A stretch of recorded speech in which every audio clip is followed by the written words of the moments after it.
think probably what we want to try to say is this. This is probably,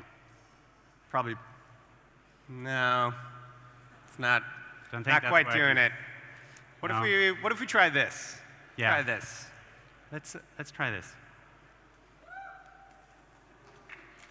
I think that was, Oh, yeah, yeah. all right. Looks like people maybe understood that a little bit better. But I think more importantly, what we're actually trying to say is This. So thank you again, Nico. Welcome to our talk on developing apps that are more accessible and inclusive for all users. My name is Maxim. And I am Brandon Barras, and both Max and I sit on the Google Business Development team in New York. And as Nico mentioned, we were lucky enough to steal Max away from the Berlin team to New York, but I know he's very excited to be back here today presenting to this crowd. Woo! Go Berlin! So let's have a very quick show of hands. Who of you here were easily able to read the slides and able to understand what we were signing just now? Okay, two. Well, it's not a ton of hands up there. Shall we quickly say what we were doing? Sure. So I was saying, herzlich willkommen. And I was attempting to sign, good afternoon. And here at Google, we believe that we just wanted to give you guys a small glimpse or a small taste of what it might have been like to have an inaccessible experience, an experience that wasn't designed with your needs in mind. And here at Google, we believe that everybody should be able to have an accessible experience, especially when it comes to your favorite apps and games. So let's start by defining what do we mean here at Google when we say accessibility.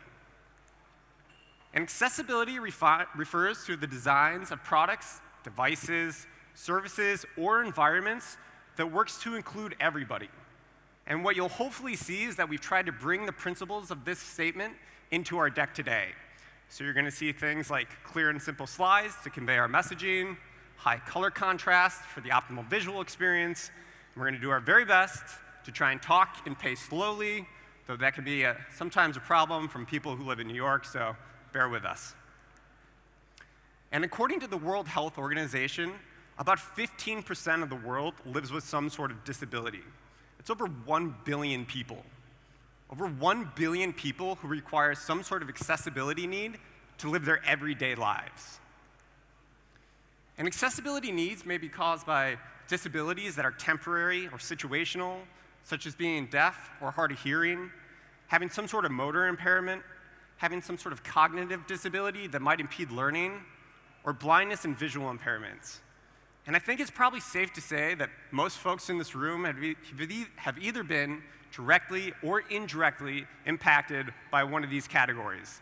I know both Max and I have personally been, which is why we're excited to be here talking to you guys today.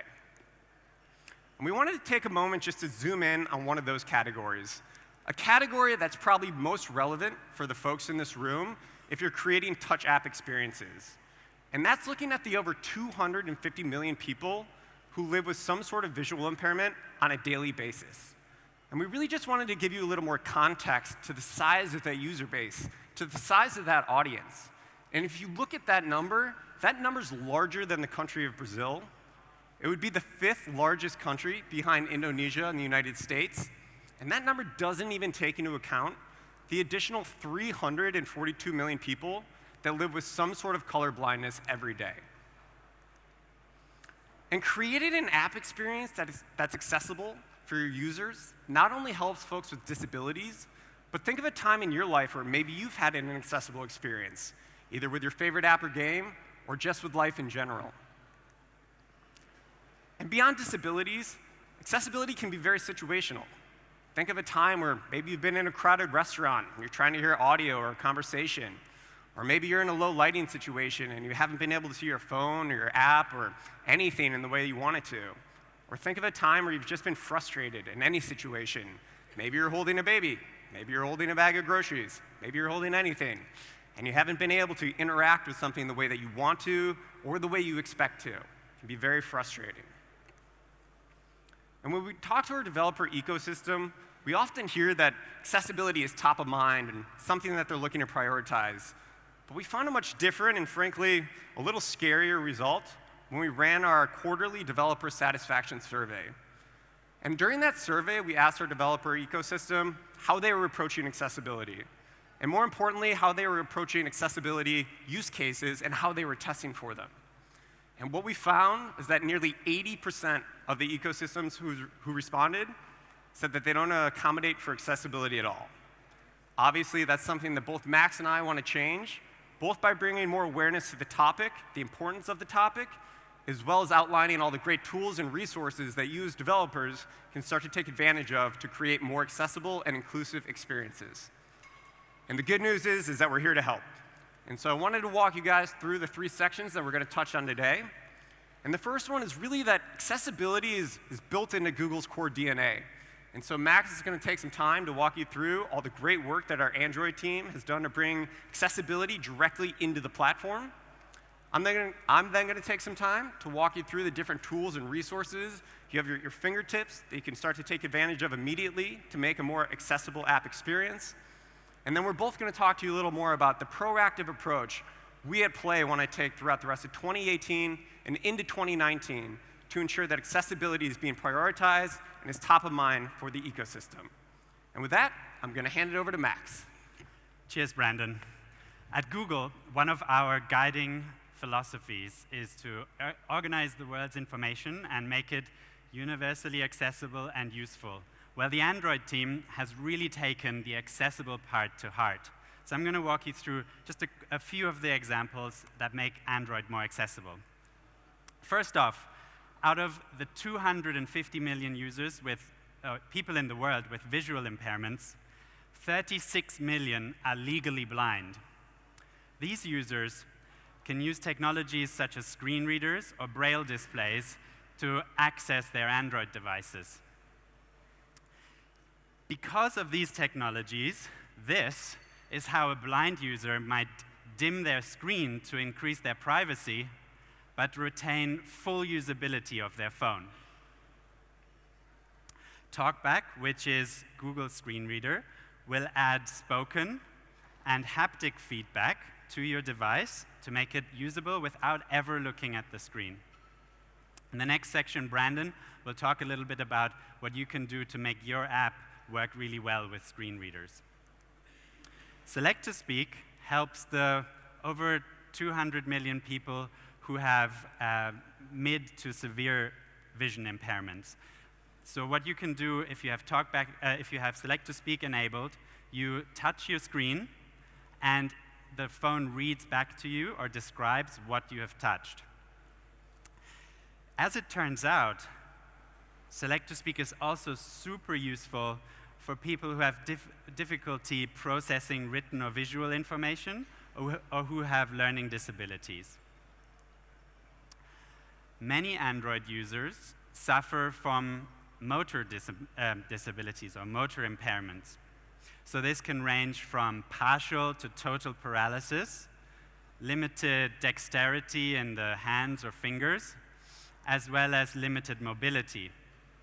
There are various technologies that help these users interact with their devices, such as keyboard access, or voice control, or head tracking, or eye tracking.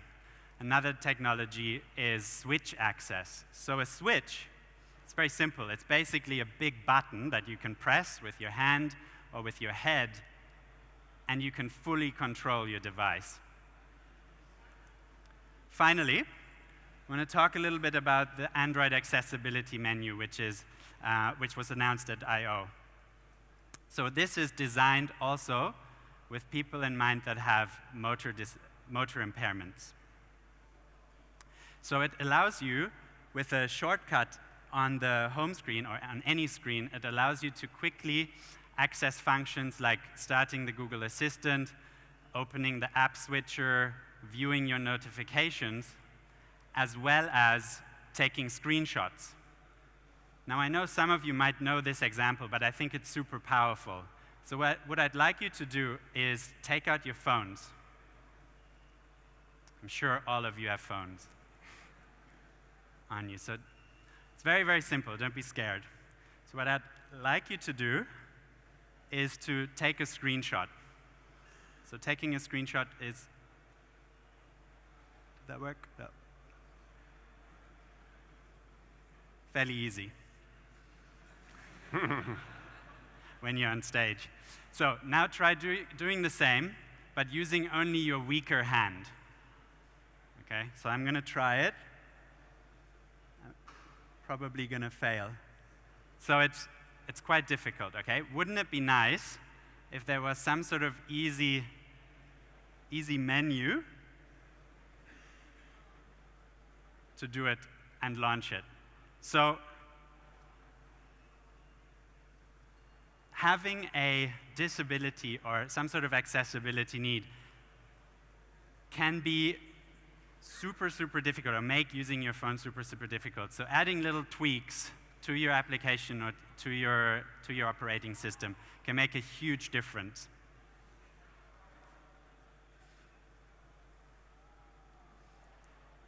For a more complete overview of all the Android accessibility features, I'd love you to go visit this Go link, or this short link here, which will take you to a video recording of the accessibility session at this year's I/O. And it gives you a great overview of all the accessibility features built into Android and all the cool features we're adding and launching in the not-too-distant future. So Brandon will now come up and walk you through all the tools and resources that Play and Google has created to help you make your apps more accessible. Thank you, Max. All right, so let's talk about what you as Android developers can do to ensure that you're taking advantage of all the great features that Max just walked through, as well as what Play is doing to help invest this group, ensure you're meeting the needs of this enormous user groups. So by show of hands, how many folks in the audience have heard of the Android Accessibility Guidelines? All right, so that's about right. So we launched the guidelines a few years ago as a place where app developers can access resources to help make their apps more accessible and inclusive. And what we found when we ran that same developer satisfaction survey is that nearly 30% of developers told us they never even heard of the guidelines, and only 5% said they knew them well. So again, that's something that we want to change today. And so as we look at the Android Accessibility Guidelines, it's an area that provides documentation, developer resources, and sample code as developers look to either implement or improve accessibility in their apps. And the great part about this resource is it not only has the broader documentation, but it also has a number of best practices. Things like ensuring that you're labeling your UI elements correctly to work with, so that your app works with things like screen readers. Making sure that you have large touch targets so that folks with motor impairments or, like me, have fumbly fingers can easily navigate your app. And ensuring that you're providing proper color contrast so that users with low vision who might be using their screens dimmed can have the optimal viewing experience. And I think the important part to note here is that a lot of these updates don't necessitate code restructuring or heavy dev resources. Rather, it's taking a moment to think through the subtle details of how users are interacting and using your app and ensuring that you're providing them with that experience. And here at Google, as I hope most folks in this audience know, we have material design. Material design is our design language, which combines the principles of good design with science and technology. And within our broader material design overviews and material.io, we also have an entire section dedicated to accessibility. And within that section, we outline how developers can create really clear, robust, and specific experiences so your users can navigate and utilize the app the way that they want to use it and the way that it's meant to be used. So we'd encourage you to head over to material.io and check it out. And probably the most key and important component within this process to make an accessible experience is testing your app. We encourage you to test, and test again. So within the guidelines, we've also published a Getting Started guide, which outlines the different methodologies and the ways you can go about testing your app's accessibility. And what we found is that the most accessible apps have really taken advantage of all three of these different methodologies to ensure that nothing is missed when it comes to the usability and accessibility of your app. And here at Google, folks might not be aware that we also have a first-party app called the Accessibility Scanner. The accessibility scanner is available to download on the Play Store and can be used with anybody without technical background. You download the app, and it scans the accessibility capabilities on any app you already have downloaded on your phone. And it helps identify things like touch target sizes, low color contrast, content labeling, and more. And what it does is that it gives you subtle suggestions on how to improve that, or points you to the proper resources to address it. So again, we encourage you to head over to the Play Store, give it a download, and start playing around with it today. And finally, as we talked about earlier today, we have the pre-launch reports, which help our developers as they upload their APKs or their app bundles to identify a number of different issues across a number of different Android devices before your app goes public, including accessibility. And since launching accessibility in the pre-launch reports this past July, we've helped flag over 35 million issues across 500,000 apps. And while this seems like a fairly large number, I think the thing to point out here is that a lot of these are very simple fixes, things that you're able to fix before you publish your app publicly. And so we, again, encourage you to take a look at the pre-launch reports around accessibility to ensure you're providing your users with the most inclusive and accessible experience. With that, I'm going to hand it back to Max, who's going to talk about what we're doing throughout the rest of the year and into 2019 around accessibility. Cheers, Brandon. Some of you may be wondering, well, this looks beneficial, but how much work is this going to be for me or for my team? Also, how will I be able to prioritize this on my roadmap? Well, we were thinking exactly the same earlier this year, and we decided to take a look. So I'm going to walk you through what we've done since this summer. In fact, we got together with a couple of you. We got together with 19 developers from all the global regions, and we did a Play Accessibility review pilot. And we wanted to do two things. We wanted to understand and learn how can we review apps for accessibility at scale. And more importantly, we wanted to understand how difficult would it be for developers to make fixes, to make their app more accessible. And so here are the results. Here you'll see the top 9 issues that were discovered during the pilot. You can see the frequency by which they were discovered on the y-axis, and the difficulty of fixing them on the x-axis. And I think the key takeaway here is that a lot of the frequent fixes were easily fixed. But I want to look at the two most frequent issues in a little bit more detail. So let's look at an issue that was seen in almost every single app we reviewed during the pilot, which is missing or ambiguous hints and labels. So imagine you're using your phone and you're blind or you have severe vision impairment and you're using a screen reader. And focus on the search box at the top. So the screen reader would read this as try Beijing edit box. And if you don't have any visual context, as a user, you would not know that this is where you go to search for your next destination. The fix for this is actually super, super simple.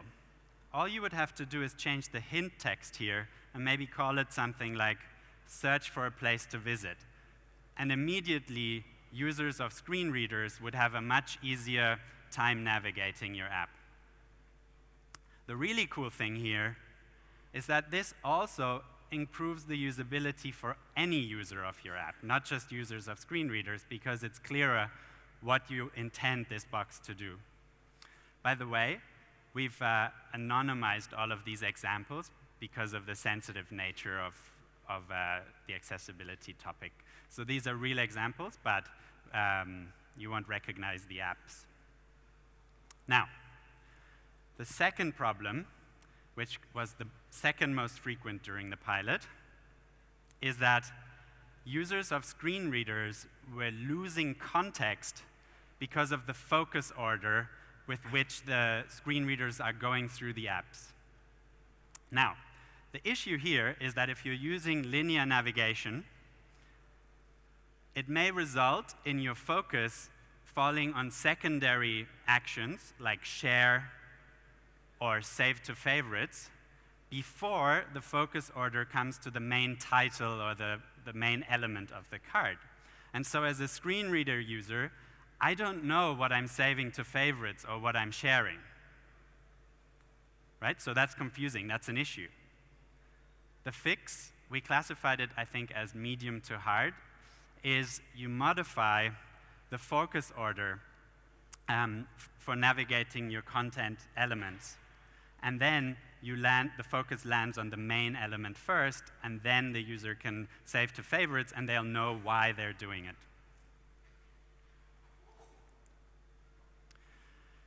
So one thing to think about with accessibility fixes is how easy is it to make the app more accessible. The other angle you could take is, well, what's my motivation? How does accessibility fit into my company's mission?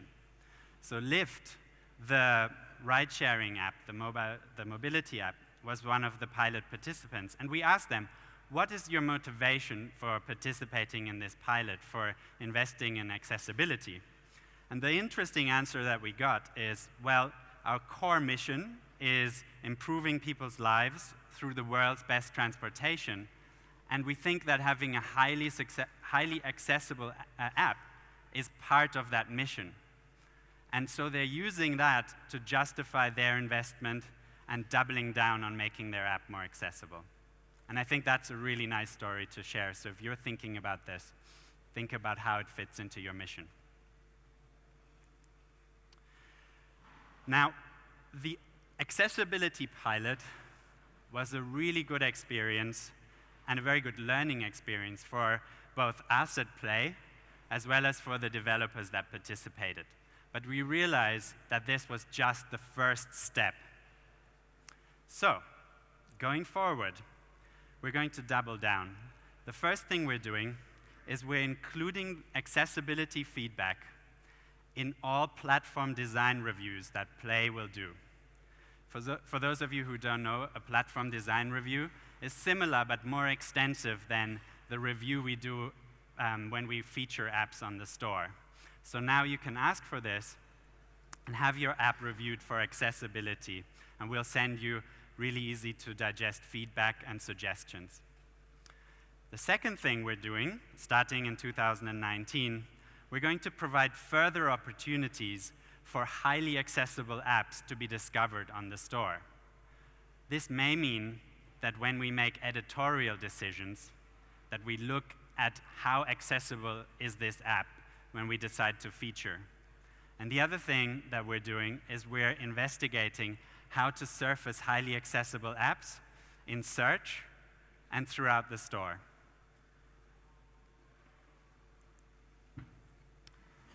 Well, preparing for this session, we met a bunch of very, very amazing and dedicated people who are working on accessible. It was inspiring to see their passion as well as the progress that they've made. So, we wanted to say a big thank you all for joining and taking the time to learn about this very important topic. And if you were not working on accessibility before or not prioritizing it, we really, really hope that we inspired you to take action. And I would just say, if you're getting started on accessibility, please definitely take advantage of these two links on the screens. There's a great video on YouTube around what's new in accessibility on Android, and then also an article that gives an accessibility overview on developers.android.com. We'd highly suggest taking a look. Definitely make sure you reach out to your BD manager, your contact at Play for a platform design review that Max mentioned. And if you've already invested in accessibility, please come find us, come talk to us. We'd love to hear why you prioritized it, any insights you can provide, and partner to see how we can bring that information back to the ecosystem. And if you walk away with one thing from this session, we hope that it's not only are you creating an experience for folks with disabilities to have an accessible experience, that bringing in these core functionalities to your app will make it a better user experience for all users. So we thank you, and I don't believe we have time for questions according to this screen, unless we do. But we thank you. Oh, okay.